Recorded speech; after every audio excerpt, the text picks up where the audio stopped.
అగ్రరాజ్యం అమెరికాకు ప్రపంచ గురువుగా ఎదుగుతున్న భారత్కు మధ్య ఏమాత్రం పడటం లేదు. డొనాల్డ్ ట్రంప్ అగ్రరాజ్యానికి అధ్యక్షుడిగా ఎన్నికైన తర్వాత భారత్తో తమ సంబంధాలను ఎలా కొనసాగించాలనే విషయంలో అమెరికా పాలకులు తర్జన భర్జన పడుతున్నారు. నిజానికి అమెరికా విధానాలు, నిర్ణయాలు ప్రపంచానికి తెలియనివేం కావు. అవి కేవలం తమ ప్రయోజనాలను మాత్రమే చూసుకుంటాయి. ఏ దేశం, ఏ నాయకుడు ప్రపంచంలో ఉన్న తమ ఆధిపత్యాన్ని సవాల్ చేస్తారో వారిని లక్ష్యంగా చేసుకుని విమర్శలు చేయటం అమెరికా పాలకులకు కొత్తేం కాదు. గతంలో చైనా, యూరప్ దేశాలపై ఇదే వైఖరిని ప్రదర్శించింది. అయితే ఇప్పుడు ఆ అక్కసు భారత ప్రధాని మోదీపై చూపిస్తోంది. ప్రపంచానికి మార్గదర్శకంగా మారుతున్న భారత్ను అమెరికా పాలకులు తరచుగా నిందించేందుకు ప్రయత్నిస్తూ ఉన్నారు. రష్యా యుక్రెయిన్ యుద్ధానికి భారతే కారణమని, రష్యా నుంచి చమురు కొనుగోలు చేస్తూ ఆ దేశానికి మోదీ సాయం చేస్తున్నారని వైట్ హౌస్ వర్గాలు ఆరోపిస్తున్నాయి. కానీ యుక్రెయిన్కు అపారమైన ఆర్థిక, సైనిక సహాయం చేస్తూ పరోక్షంగా యుద్ధాన్ని పొడిగిస్తున్నది అమెరికానే అని ప్రపంచానికి కూడా తెలుసు. యుక్రెయిన్ అధ్యక్షుడు జెలెన్స్కీ పదే పదే అమెరికా, యూరప్ దేశాల నుంచి డబ్బులు, సైనిక సాయం కోరడం ఇందుకు నిదర్శనం. అమెరికా ఇచ్చే అపారమైన ఆర్థిక సాయంతోనే యుక్రెయిన్ యుద్ధాన్ని కొనసాగిస్తోంది. వాస్తవం ఇలా ఉండగా అమెరికా పాలకులు ప్రధాని మోదీపై నోటి దురుసు చూపుతూ ఆయనే రష్యా యుక్రెయిన్ యుద్ధానికి కారణమన్నట్లుగా మాట్లాడుతున్నారు. తాజాగా భారత్పై America white house advisor Peter Navarro మరోసారి నోరు పారేసుకున్నాడు.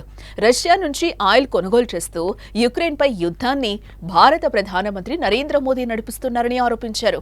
ఎవరి నుంచైనా ఆయిల్ కొంటామని ఇండియన్స్ అహంకారంతో మాట్లాడటం నాకు నచ్చడం లేదు. భారత్ వల్ల అమెరికన్స్ అందరూ నష్టపోతున్నారని పేర్కొన్నాడు. ఇప్పటికైనా రష్యా నుంచి ఆయిల్ కొనుగోలు చేయటం మానేస్తే వెంటనే 25% టారిఫ్స్ తగ్గిస్తామని అమెరికా వైట్ హౌస్ ట్రేడ్ సలహాదారు పీటర్ నవారో కూడా వ్యాఖ్యానించడం జరిగింది. అలాగే రష్యా చమురు విక్రయాల ద్వారా వచ్చిన డబ్బుతో యుక్రెయిన్ పై దాడులు మరింత ఎక్కువగా కొనసాగిస్తుందని కూడా అమెరికా వైట్ హౌస్ ట్రేడ్ సలహాదారు పీటర్ నవార్ పేర్కొన్నారు. దీనివల్ల కీవ్ తరచూ అమెరికా వద్ద నుంచి ఆయుధాలు, ఆర్థిక సాయం కోరుతోంది. భారత్ చేసే ఈ చర్యల వల్ల అమెరికా వినియోగదారులు, వ్యాపారాలు, కార్మికులు తీవ్రంగా నష్టపోతున్నారు. ఉద్యోగాలు, కర్మాగారాలు, వేతనాలపై తీవ్ర ప్రభావం చూపిస్తోందన్నారు. నరేంద్ర మోదీ గొప్ప నాయకుడు, భారత్ ఒక పరిపక్వ ప్రజాస్వామ్యం. కానీ రష్యా నుంచి ఆయిల్ కొనుగోలు చేసి మోదీ యుద్ధాన్ని పరోక్షంగా ప్రోత్సహిస్తున్నారని ఆయన తీవ్రంగా విమర్శించారు. శాంతి మార్గం అని న్యూఢిల్లీ చెప్తుంది, కానీ వాళ్లు చేసే వ్యాపారం మాత్రం యుద్ధాన్ని పెంచేలా ఉందని అంటున్నారు. అందుకే నేను దీన్ని మోదీ యుద్ధం అని పిలుస్తున్నానని నవరో అంటున్నారు. అలాగే పీటర్ నవారో వ్యాఖ్యలు కొత్తేం కాదు. ఇంతకు ముందు కూడా అమెరికాకు చెందిన పలువురు అధికారులు భారత్పై ఇలాంటి ఒత్తిడి తీసుకురావడానికి ప్రయత్నించారు. అయితే భారత్ మాత్రం తన విధానాలపై గట్టిగా నిలబడింది. రష్యా నుంచి చమురు దిగుమతులు చేసుకోవడంపై విదేశాంగ శాఖ మంత్రి ఎస్ జైశంకర్, పెట్రోలియం శాఖ మంత్రి హర్దీప్ సింగ్ పూరి చాలా స్పష్టంగా సమాధానాలు ఇచ్చారు. దేశ ఆర్థిక ప్రయోజనాలకు అనుగుణంగానే భారత్ నిర్ణయాలుంటాయని వారు ప్రపంచానికి చాటి చెప్పారు.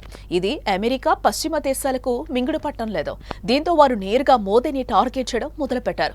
ప్రస్తుతానికి పీటర్ నవారో చేసిన ఈ వ్యాఖ్యలు అమెరికా, భారత్ మధ్య సంబంధాలపై తీవ్ర ప్రభావం చూపే అవకాశం లేకపోలేదు. ఒకవైపు అమెరికా రష్యాపై ఆంక్షలు విధించగా, మరోవైపు రష్యా నుంచి ఆయిల్ కొనుగోలు చేస్తున్న భారత్ దానిని పెద్దగా పట్టించుకోవడం లేదు. దీన్ని అమెరికా ప్రభుత్వం ఒక ముప్పుగా భావిస్తోంది. ప్రపంచంలో భారత్ తన ప్రాబల్యాన్ని పెంచుకుంటున్న ఈ తరుణంలో అమెరికా తన ఆర్థిక, సైనిక ఆధిపత్యాన్ని నిలుపుకోవడానికి ప్రయత్నిస్తోంది.